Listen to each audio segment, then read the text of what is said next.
Hey, what's up guys? It's Erin again.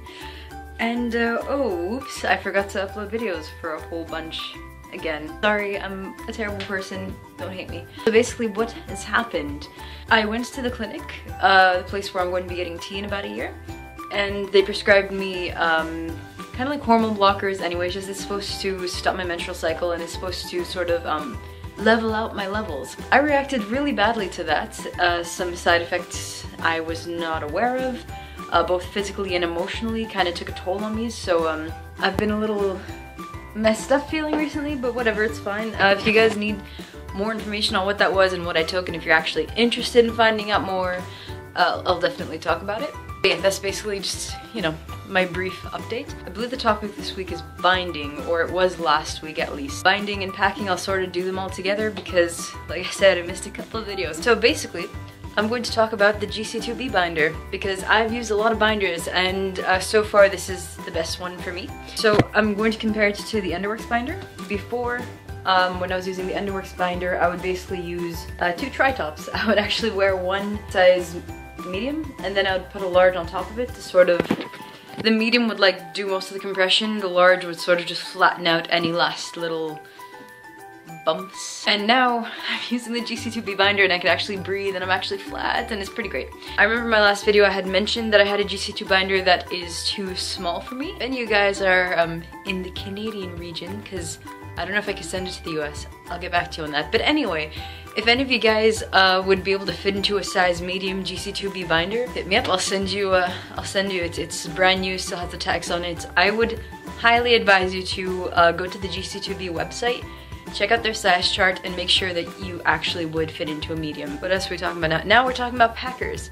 Excuse me, I'm just gonna go visit my collection of flaccid penises that I have in my home. Alright, and we're back with my big collection of packers. I'm gonna talk about packers and STPs because a big thing for me, especially using the men's room, I was really uncomfortable being sitting down. Even when I'm alone in my house, I just gives me a lot of dysphoria. So the Gen 2 Peacock, I have some experience with that, I'll talk about that. This was my first STP packer. It's from Transwear.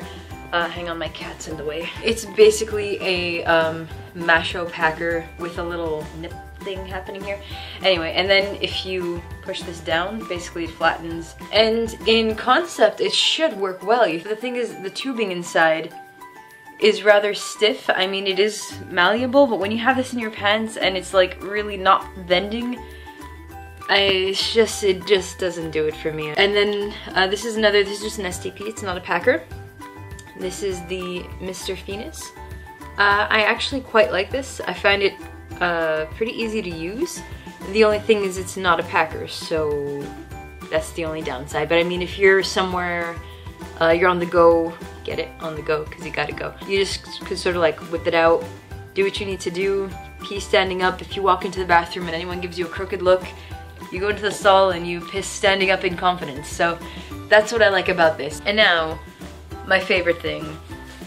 I'm going to talk about the Masho packer. This. So basically, I know a lot of guys use the Mr. Limpy. I do not have one. I have fondled one, but I find it a little stiff. I don't know, it sticks, it's very upright. Anyway, so this is real squishy.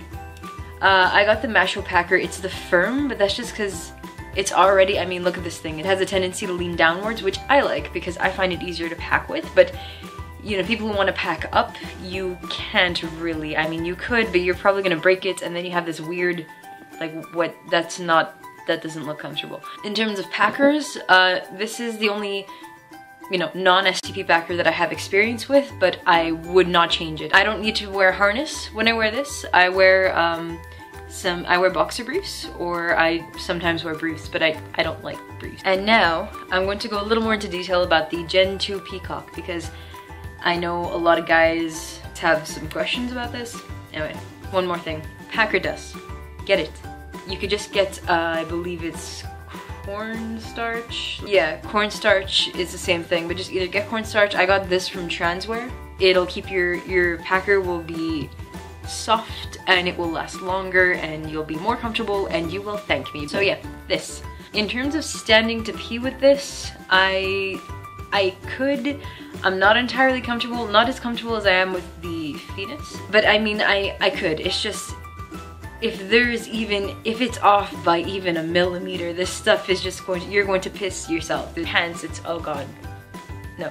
It's a lot of practice. I don't mind it for packing. I mean, I either pack sort of down and to the side, or I'll just completely go ahead and pack up. And I find it actually easier to pack upwards, but it doesn't give me the same sort of, like, this is my favorite little, you know, this gives me a nice bulge. This, when I pack upwards, is quite, it's still there, but it's, you know, quite flat. So in terms of for an STP, this did not work well for me. I can't pee with it when I'm fully clothed. I need to have my pants around my ankles like a little 5-year-old boy. So, I mean, I'm sure it works for some guys. Maybe it's just my anatomy, but it's not doing it for me. In terms of the erection rod and all that jazz, I suggest getting, don't use the jock harness that sort of, like, I took a jock harness to go with it, which I will show you when I feel like standing up. You need to have a tighter harness, like one made for, you know, intercourse. It just doesn't work. It's just gonna, like, it's pulling away from your body, and it's just odd and strange sounds. To be perfectly 1000% honest, the only thing I really like about this is the erection rod comes with a pleasure kit. If that relieves some dysphoria for me at some point, it's just not gonna get into gruesome detail because, you know, I don't want to TMI all the guys on this channel, but it's pretty, I like it. For me, was not worth maybe the amount I paid because it was very expensive and I can't use it to pee. I'm not sad that I have it. I mean, it's cool to have, but so that's about it. This is my penis collection, and my cat's just like, what the fuck is going on? As far as the Juicy 2B binder goes, I know I already spoke about it, and I'm wearing it, and all that stuff's happening. Anyone needs more information on the giveaway, just leave a comment. I'll get back to you, let me know where you live. So that's it for this video. I suppose I'll see you all next week because I promise I'm gonna try and upload videos more often.